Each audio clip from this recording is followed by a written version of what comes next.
समानता का बात उठाया, आर्टिकल 14 का इक्वालिटी को लेकर के उन्होंने सवाल उठाया, उसका भी मैं जवाब देना चाहता हूं अध्यक्ष महोदय। ये कोई तरीका नहीं है। माननीय अध्यक्ष की व्यवस्था अंतिम व्यवस्था होती है। बोलिए मंत्री जी, आप बोलते जाओ। अध्यक्ष महोदय, क्योंकि मेरा कान खुला हुआ है तो ये डिस्टर्ब हो रहा है मुझे, मैं अभी ये फैन की बात करता हूँ। अध्यक्ष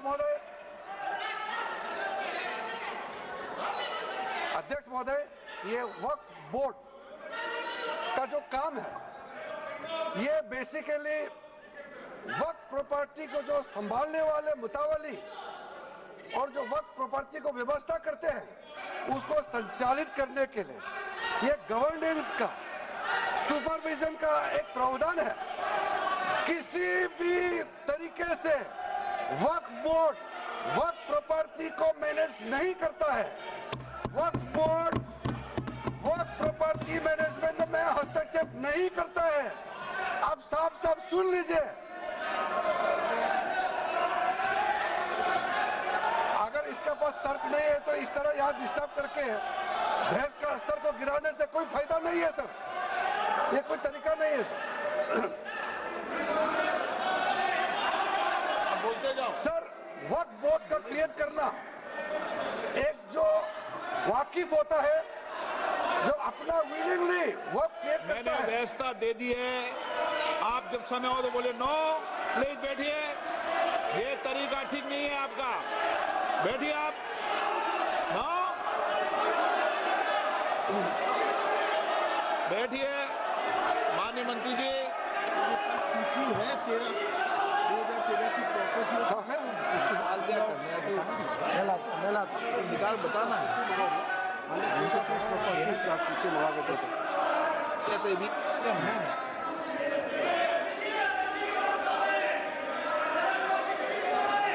अध्यक्ष महोदय, सबको बोलने का मौका मिलने वाले हैं, तो कम से कम बात को शांति से सुनने के बाद आप अपना बात रखिए। ये कोई तरीका नहीं होता है सर।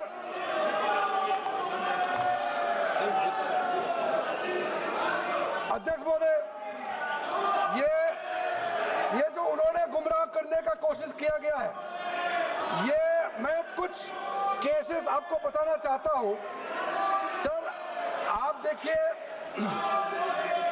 आर्टिकल 25(1) क्या कहता है, संविधान का अनुच्छेद आर्टिकल 25(1) कहता है, subject to public order, morality and health, and to the other provisions of this part, all the persons are equally entitled to freedom of conscience and the right freely to profess, practice and propagate religion.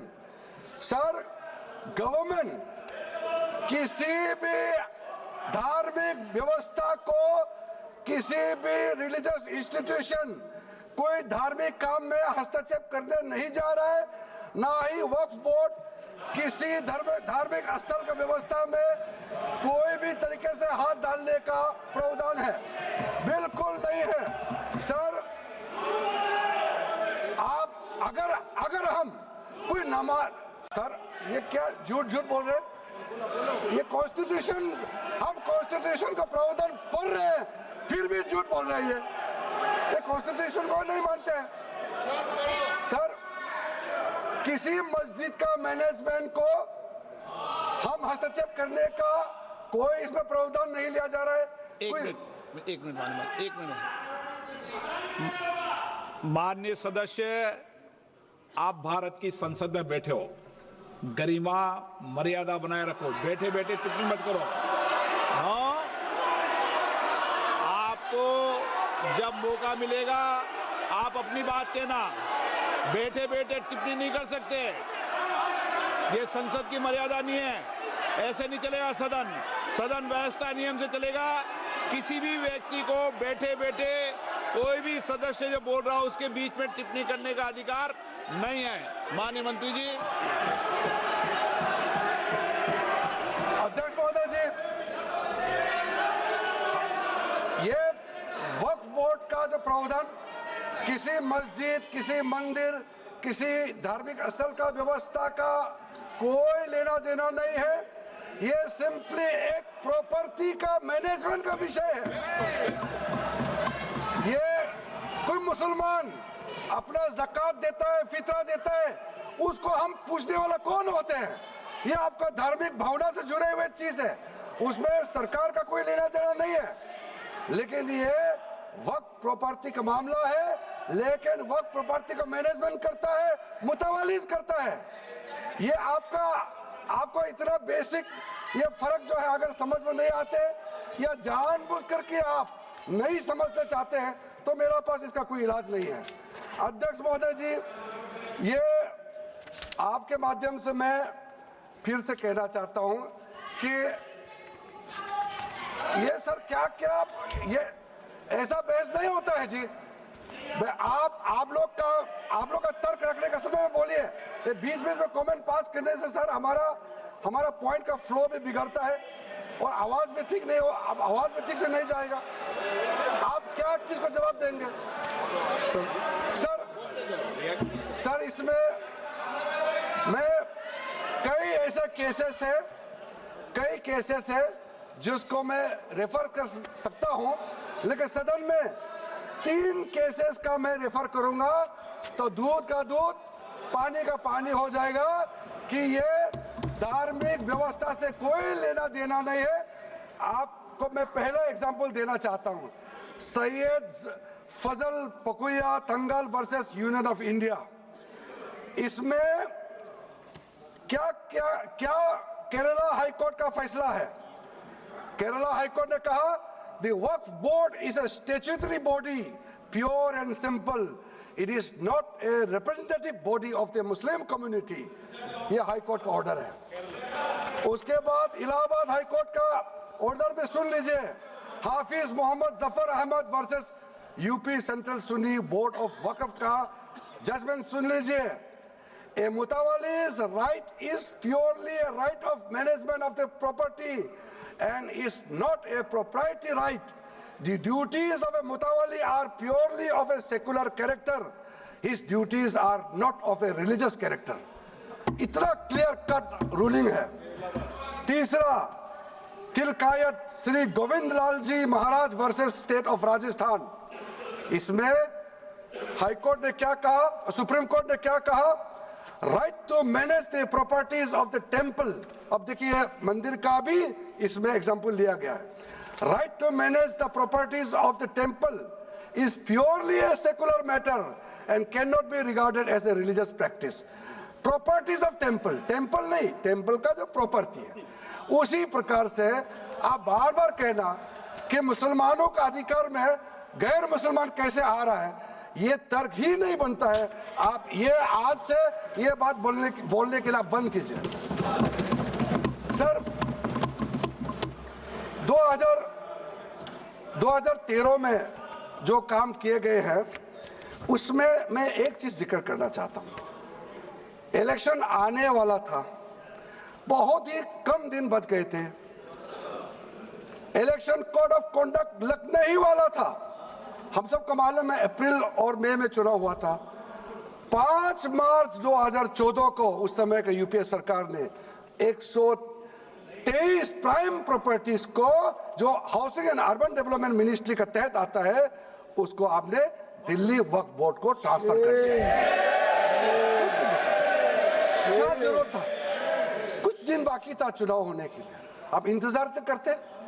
आपने सोचा ये करके vote मिलेंगे, लेकिन आप तो चुनाव तो हार गए, तो फायदा क्या हुआ? ऐसा काम करने से वोट नहीं मिलता है।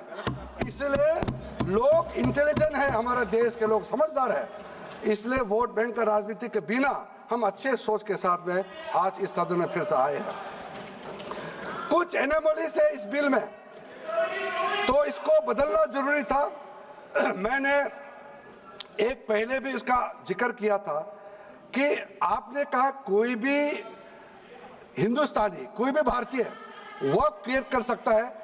वो 95 में ऐसा नहीं था, आपने 13 में बदलाव किया, उसको हमने फिर से 1995 का प्रावधान को फिर से रिवाइव करते हुए ये हमने जोड़ा है कि वक्फ वही क्रिएट कर सकता है जो मिनिमम 5 साल इस्लाम को प्रैक्टिस करता है।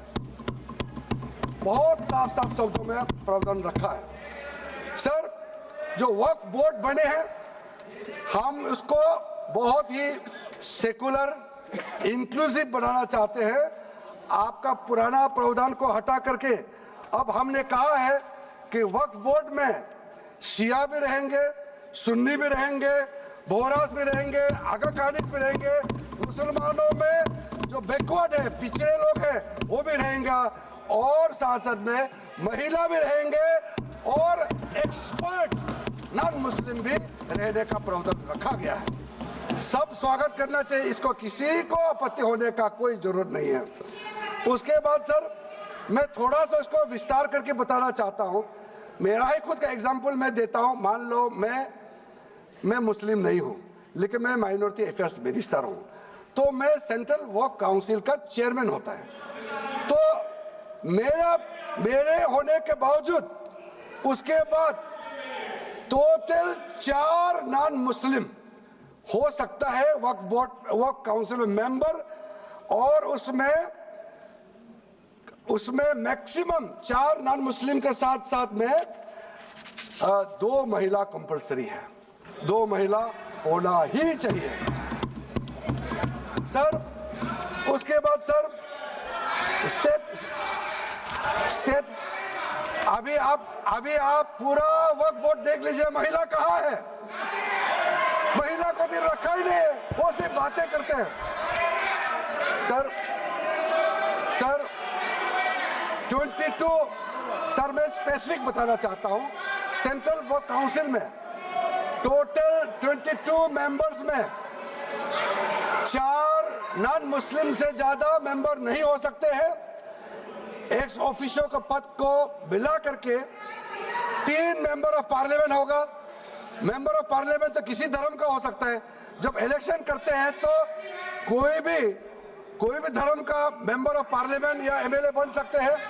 सर 10 मेंबर मुस्लिम कम्युनिटी से होगा, 2 फॉर्मर जजेस होंगे सुप्रीम कोर्ट और हाई कोर्ट के, 1 advocate of national eminence member रहेंगे, 4 persons of national eminence from various field. ये तो कई कमिटियों ने इसको सिफारिश किया है। और एडिशनल सेक्रेटरी या joint secretary to the government of India उसमें रहेंगे। आउट ऑफ 10 मुस्लिम मेंबर्स 2 महिला अनिवार्य है, ये हमने प्रावधान रखा है। और स्टेट बोर्ड में आउट ऑफ 11 मेंबर्स 3 से ज्यादा नॉन मुस्लिम नहीं हो सकता है। एक्स ऑफिसर को मिलाकर के 1 chairperson, 1 MP, 1 MLA, 4 members from Muslim community, 2 members with professional experience, 1 member of Bar Council and Joint Secretary to the state government dealing with work matters. Out of 4 Muslim members, 2 shall be women. ये हमने रखा है ताकि हमारे बहनों को किसी तरीके से दरकिनार नहीं कर सके।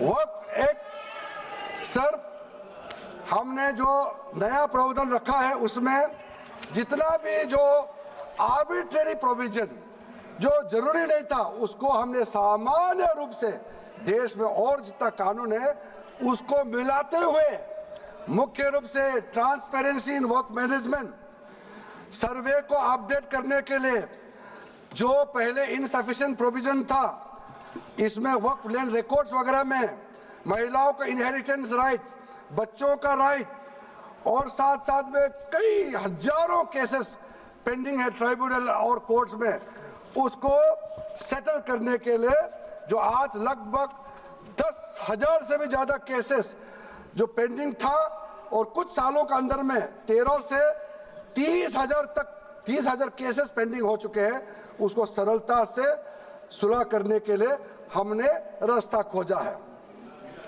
एक चीज बार बार आप लोग कहते हैं हमारे पक्ष के लोग हो या उस साइड के पक्ष के लोग हो या जो सदन से बाहर है वो एक वक्तव्य देते रहते हैं, मैं उसको सुधारना चाहता हूं। ये कहते हैं कि हमारा देश में लैंड बैंक जो है वक्फ बोर्ड के पास थर्ड लार्जेस्ट है। पहला रेलवे, इंडियन रेलवे, फिर इंडियन आर्मी मतलब इंडियन डिफेंस का, और फिर कहता है वक्फ बोर्ड के पास जमीन है। मैं उसको सुधारना चाहता हूँ। सर आप भी तो ट्रेन में चलते हैं, हम लोग भी ट्रेन में चलते हैं, हजारों किलोमीटर ट्रेन का पटरी लगा हुआ है, स्टेशन बना हुआ है। वो ट्रेन का पटरी लगा हुआ है, वो रेलवे का प्रॉपर्टी थोड़ी है, ये तो देश का प्रॉपर्टी है। हम लोग सब चलते हैं उसमें। इसको आप कैसे लगा सकते हैं कि रेलवे के पास इतना है, वक्फ बोर्ड के पास इतना है? वो देश का प्रॉपर्टी है। हमारा डिफेंस के पास कहता है कि सेकंड लार्जेस्ट है। डिफेंस के पास जो भी लेने, जहाँ ट्रेनिंग करता है, जहाँ वो रहता है, या बॉर्डर एरिया में जितना डिफेंस लैंड है, वो देश का रक्षा के लिए है। उसको आप कैसे वक्फ प्रॉपर्टी के साथ आप तुलना कर सकते हैं? वक्फ प्रॉपर्टी प्राइवेट प्रॉपर्टी होता है सर। तो इसलिए दुनिया में सबसे ज्यादा वक्फ प्रॉपर्टी हिंदुस्तान में है। सिर्फ हमारा देश में ही नहीं, दुनिया का सबसे बड़ा और सबसे ज्यादा वक्फ प्रॉपर्टी हिंदुस्तान में है। तो फिर ये क्यों है 60 साल तक आप सरकार में रहे हैं, हमारे देश में मुसलमान इतना गरीब क्यों है? जब दुनिया का सबसे ज्यादा वक्फ प्रॉपर्टी हमारा देश में है, तो हमारा गरीब मुसलमानों का पढ़ाई के लिए, मेडिकल ट्रीटमेंट के लिए, स्किलिंग के लिए, इनकम जनरेशन के लिए क्यों काम नहीं हुआ आज तक? बताइए। ये दुनिया का सबसे बड़ा वक्फ प्रॉपर्टी अगर हिंदुस्तान में है, तो उस प्रॉपर्टी से गरीबों का उत्थान के लिए, लोगों का भला के लिए अगर ये सरकार नरेंद्र मोदी जी के नेतृत्व में गरीब मुसलमानों के लिए काम कर रहा है, तो इसमें आपत्ति क्यों होना चाहिए? आप लोग बताइए। इसलिए सर इसको धर्म जाति से बाहर उतर करके सबको सीधा सीधा अपना दिल से पूछ करके आप सोच के देखिए कि आप जो लोग आज इस बिल को विरोध कर रहा है, आज 1 साल 2 साल नहीं, सदियों तक हमारा देश उसको याद रखेगा कौन इस बिल को समर्थन कर रहा है, कौन इस बिल को विरोध कर रहा है। आज चंद वोट के लिए, सत्ता के लिए हमारे मुसलमानों को आपने 70 साल से ज्यादा वोट बैंक बना करके गुमराह किया है। कितना और गुमराह करना चाहते हैं? अब हमारा देश में वोट बैंक की राजनीति नहीं चलेगा। इसलिए मैं कहना चाहता हूं, जब हमारा देश में इतना वक्त प्रॉपर्टी है, तो इसको हम बेकार में पड़ा रहने नहीं दिया जा सकता है। गरीब मुसलमानों के लिए, आम मुसलमानों के लिए इस्तेमाल करना ही पड़ेगा। उसके लिए आज के ये वक्फ संशोधन बिल जरूरत है। अध्यक्ष महोदय जी, हमारे अपने वामसी पोर्टल में, हमारे मंत्रालय के वामसी पोर्टल में हमने रिकॉर्ड देखा है। सचर कमेटी जो आपने बनाया है 2006 में, उन्होंने भी ये बारे में काफी डिटेल में जिक्र किया हुआ है। सर 2006 में 4.9 लाख वक्फ प्रॉपर्टी था, और उसका इनकम कितना था मैं बता दो आंकड़ा सर, आप कहेंगे 4.9 लाख वक्फ प्रॉपर्टी में टोटल इनकम था 163 करोड़। कौन खाते थे? 163 करोड़। और आपने 2013 में बदलाव करने के बाद आज इनकम कितना बढ़ा है वो भी मैं बता देता हूं। जरूर। हो गया 166 करोड़। 3 करोड़ बढ़ा है। कैसे मंजूर कर सकता है हम लोग इस महान सदन में बैठ करके? अगर इतना 10 सालों के बाद भी दुनिया का सबसे ज्यादा प्रॉपर्टी का टोटल इनकम जनरेशन 3 करोड़ बढ़ता है, तो ये हम कभी मंजूर नहीं कर सकता अध्यक्ष महोदय। इसलिए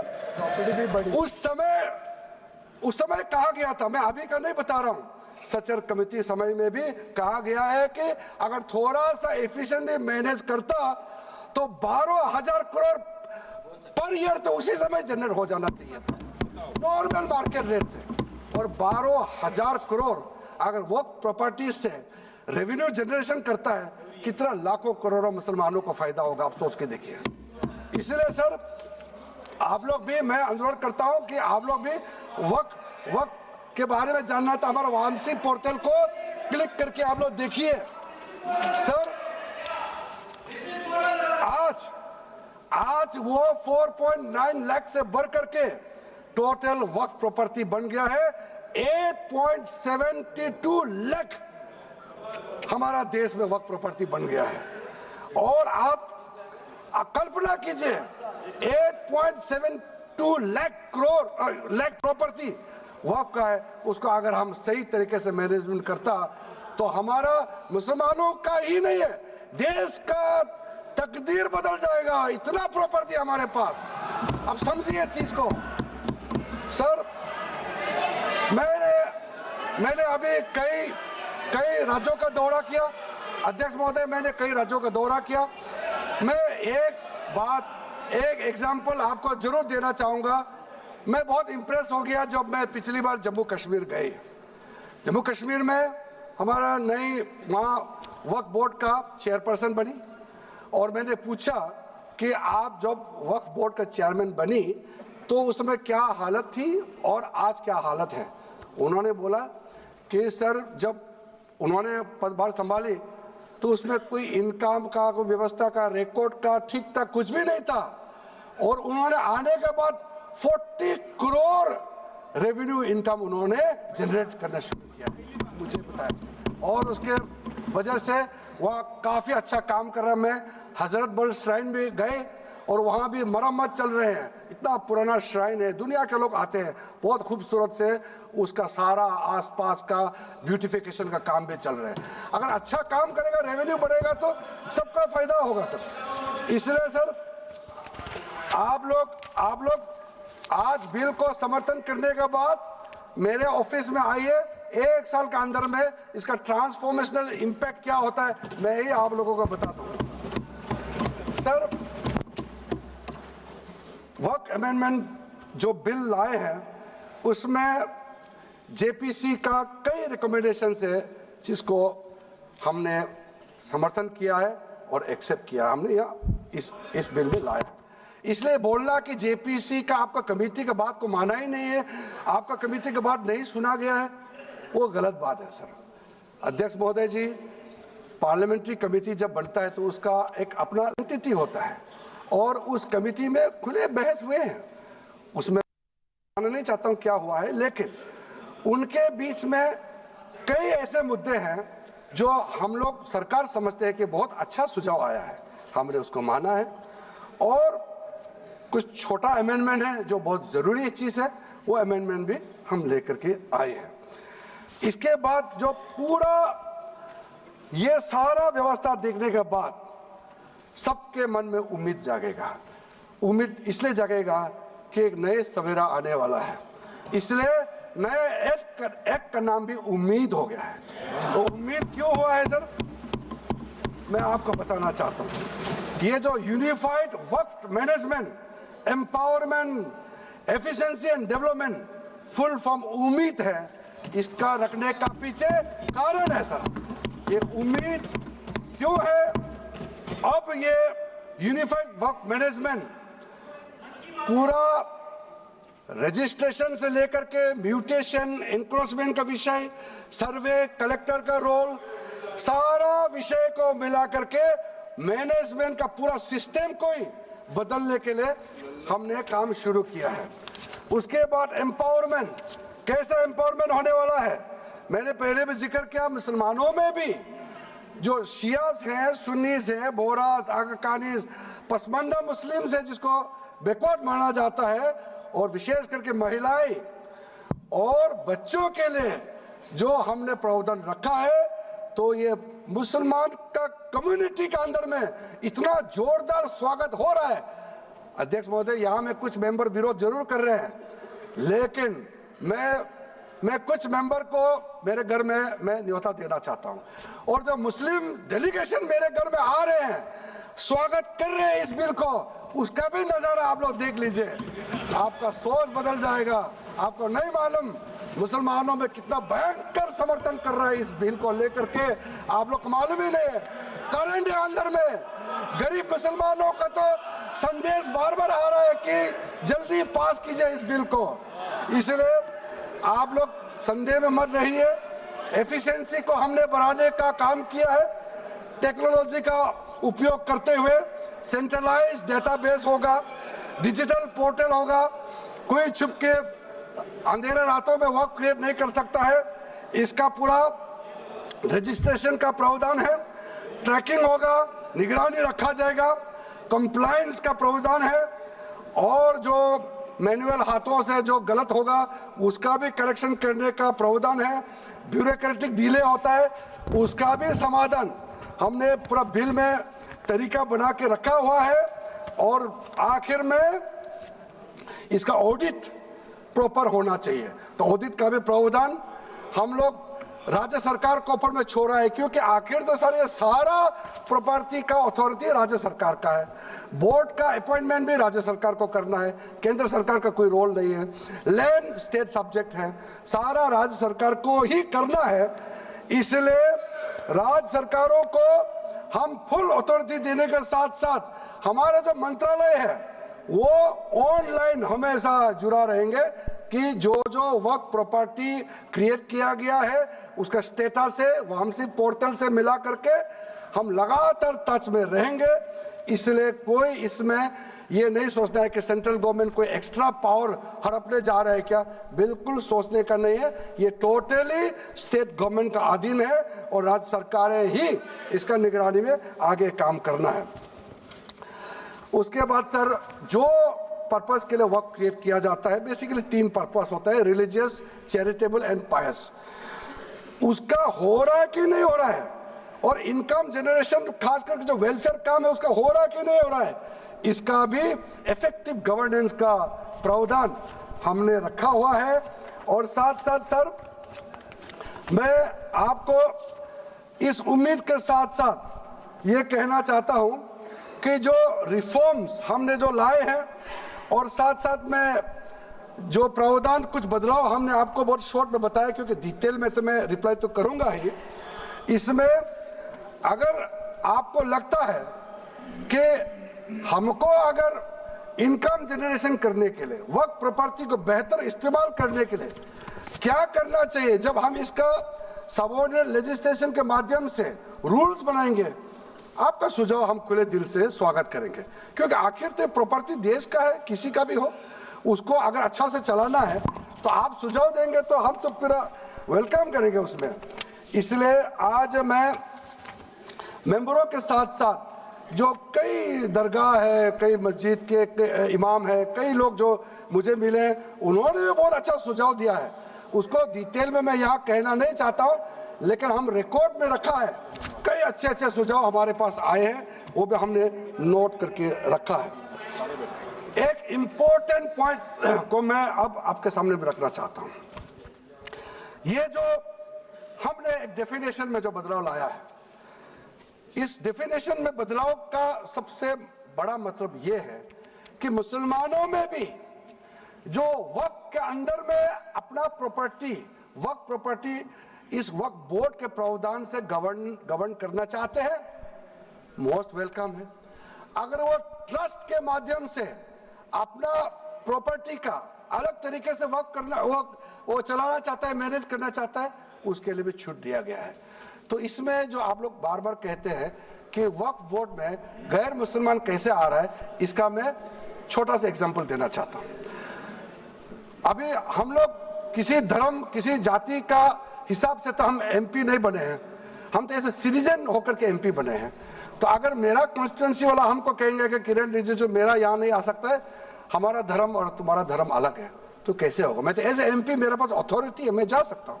उसी प्रकार से आपका ट्रस्ट है, ट्रस्ट को चलाता है चैरिटी कमिश्नर। तो ट्रस्ट वाला कैसे कहेंगे कि चैरिटी कमिश्नर मेरा जात का ही होना चाहिए? चैरिटी कमिश्नर तो गवर्नेंस को संभालने के लिए है, चलाता तो ट्रस्ट है। उसी प्रकार से आप कैसे कह सकते कि मेरा वक्फ प्रॉपर्टी को देखने के लिए वक्फ बोर्ड में गैर मुसलमान नहीं हो सकता है? आप कैसे कह सकते हैं?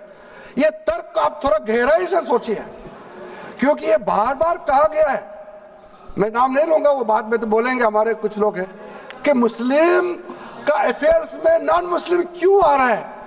अरे ये धार्मिक व्यवस्था से कोई लेना देना नहीं है, मैं बार बार कह रहा हूं। इसलिए ये प्रॉपर्टी है, वक्फ प्रॉपर्टी है, आप लोग इसको समझिएगा। उसके बाद सर ये जो हमने जो 2013 के बाद कुछ बदलाव जो किए हैं, वक्फ बाय यूजर में कुछ लोग ने शंकाएं व्यक्त किया है, कह रहा कि वक्फ बाय यूजर हटाने के बाद अब सरकार जो है मस्जिदें छीन लेंगे, दरगाह छीन लेंगे, मुसलमानों का प्रॉपर्टी छीन लेंगे, ऐसे बोलते हुए मैंने सुना है। इस तरह का कई जगह में बोला है। मैं इसमें साफ साफ कहना चाहता हूं, हम लोग सब हर किसी ना किसी राज्य से आते हैं। We all belong to each and every part of our country, we are together, we may belong to different states and union territories, we are all Indian. ये अथॉरिटी राज्य सरकार को हमने कैसे दिया? जो प्रॉपर्टी वक्त यूजर को हम लोग ने हटाने के बाद ये प्रावधान सुरक्षित किया है, ऑथोराइज किया स्टेट गवर्नमेंट को कि जो प्रॉपर्टी रजिस्टर्ड हो चुके हैं, जब आप नमाज पढ़ते हैं, रजिस्टर्ड है, डॉक्यूमेंट है, उस पे कोई हस्तक्षेप नहीं होगा। ये कानून प्रोस्पेक्टिव है, रेट्रोस्पेक्टिव नहीं है। ये आप लोग बहुत क्लियर से सुन लीजिए, ये किसी का जमीन छीनने का कानून नहीं है। ये किसी का राइट, किसी का हनन करके उसका प्रॉपर्टी को हड़पने का नहीं है। राज्य सरकारों को अधिकार दिया गया है कि जो ऑलरेडी रजिस्टर्ड है उसका तो कोई डिस्प्यूट नहीं है, लेकिन जो डिस्प्यूटेड है, जो कोर्ट में पेंडिंग है, उसको हम यहाँ कानून बना के कैसे हटा सकते हैं? कोर्ट का पावर को तो हम ले नहीं सकते हैं सर। इसलिए यहाँ बार बार ये लोग माइक बजा बजा करके झूठ 100 बार भी बोलो, कुछ होने वाला नहीं है। सिटीजनशिप अमेंडमेंट बिल जब लाया गया था, वही लोग हैं जिन्होंने कहा था कि सिटीजनशिप अमेंडमेंट बिल पास होकर एक्ट बन जाएगा तो मुसलमानों का हक छिन जाएगा, उनका नागरिकता खत्म हो जाएगा। आज सीए लागू हो गया, बताइए किसी मुसलमान का अधिकार छीना है? किसी मुसलमान का नागरिकता छीना है? बताइए, क्या आप माफी मांगेंगे? आपने देश भर में घूम घूम कर झूठे बातें फैलाया, आज आप साबित हो गया कि आपने झूठ बोला था, लेकिन आज आप माफी मांगने का भी हिम्मत नहीं रखते हैं। जिगर थाम के आप लोग सुनिए, ये आप आज दोबारा आप मिसलीड करेंगे, गलत बातें करेंगे तो फिर मुंह खाना पड़ेगा आपको। फिर कोई और बिल लेके आएंगे, फिर मैं आपका पर्दाफाश करेंगे फिर से। इसीलिए सर हम लोग तर्क पे जाइए, पॉइंट पे जाइए। इसलिए दूसरा, महिलाओं के लिए अध्यक्ष महोदय जी, क्योंकि फैमिली में पुरुष महिला सब होते हैं, तो इसमें हमने एक सिंपल प्रावधान रखा है कि एक कोई भी मुसलमान जब वर्क क्रिएट करता है, सबसे पहले उस परिवार में जो महिला का अधिकार है उसको सुरक्षित करके ही आप वर्क क्रिएट कर सकते हैं। नहीं तो पहले ऐसा होता था, वर्क क्रिएट कर दिया, आपका बच्चों का अधिकार खत्म हो गया, महिला का अधिकार खत्म हो गया। आप वर्क उसी प्रॉपर्टी को क्रिएट कर सकते हैं जो आपका हकदार है, जो आपका 100% हिस्सा है, उसी को ही आप वर्क क्रिएट कर सकता है। बच्चों का और महिला का अधिकार नहीं छीन सकता है। ये बहुत बड़ा रिफॉर्म है। अब मुसलमानों में अगर वो चाहते हैं कि महिला आगे ना बढ़े तो ये लोग इसको विरोध करेंगे, लेकिन जो थोड़ा प्रोग्रेसिव सोचने वाले, जो थोड़ा। और इस बीच ये बड़ी जानकारी आपको दे रहे हैं, लोकसभा में वक्फ संशोधन बिल पेश कर दिया गया है। ये बड़ी जानकारी केंद्रीय मंत्री किरण रिजिजू ने बिल पेश किया है। सरकार का धार्मिक कार्यों में हस्तक्षेप नहीं, ये सिर्फ संपत्ति व्यवस्था का मामला है, इस बात को स्पष्ट कर दिया है मंत्री किरण रिजिजू ने। बिल पर विपक्ष के लोगों को गुमराह करने का आरोप लगाया कि विपक्ष इस बिल को लेकर गुमराह कर रहा है। लोकसभा में वक्फ संशोधन बिल विधेयक पेश कर दिया गया है, ये बड़ी जानकारी आपको दे रहे हैं। तो सरकार का धार्मिक कार्यों में हस्तक्षेप नहीं होगा, सिर्फ और सिर्फ संपत्ति व्यवस्था का ये मामला है, इसलिए ये बिल लाया गया है। तो मंत्री किरण रिजिजू ने वक्फ संशोधन बिल विधेयक पेश कर दिया है। लोकसभा में वक्फ संशोधन बिल पेश कर दिया गया। तो वक्फ बोर्ड में अब 10 मुस्लिम होंगे। बोर्ड सदस्यों में 2 मुस्लिम महिलाएं जरूरी हैं। महिलाओं का भी यहां पर हक देखा गया है और अधिकार को सुरक्षित रखा गया है बोर्ड में। तो विपक्ष संविधान को नहीं मानता, ये बड़ी जानकारी आपको दे रहे हैं। लोकसभा में वक्फ संशोधन बिल जो है वो पेश कर दिया गया है। ये बड़ी जानकारी आपको दे रहे हैं। लोकसभा में वक्फ संशोधन बिल पेश, तो ये बड़ी जानकारी। मस्जिद मैनेजमेंट में दखलंदाजी का प्रावधान नहीं, विपक्ष संविधान को नहीं मानता। महोदय, हम सबको बहुत डिटेल में जाने का भी आवश्यकता नहीं है। कमेटी के बारे में उसका जिक्र काफ़ी हो चुके हैं, लेकिन मैं इतना कहना चाहता हूं कि जो कमेटी इस बार दोनों सदन लोकसभा राज्यसभा मिला करके ज्वाइंट कमेटी में वक्फ अमेंडमेंट बिल पे जो चर्चा हुई है, आज तक भारत के संसदीय इतिहास में इतना व्यापक रूप से चर्चा, कंसल्टेशन और समय कभी नहीं दिया है। इसलिए मैं जो ज्वाइंट कमेटी में जितने मेंबर्स दोनों सदनों के लोकसभा और राज्यसभा में जो सदस्य उस कमेटी में थे, मेरे तरफ से सरकार की ओर से मैं धन्यवाद देता हूं, अभिनंदन करना चाहता हूं।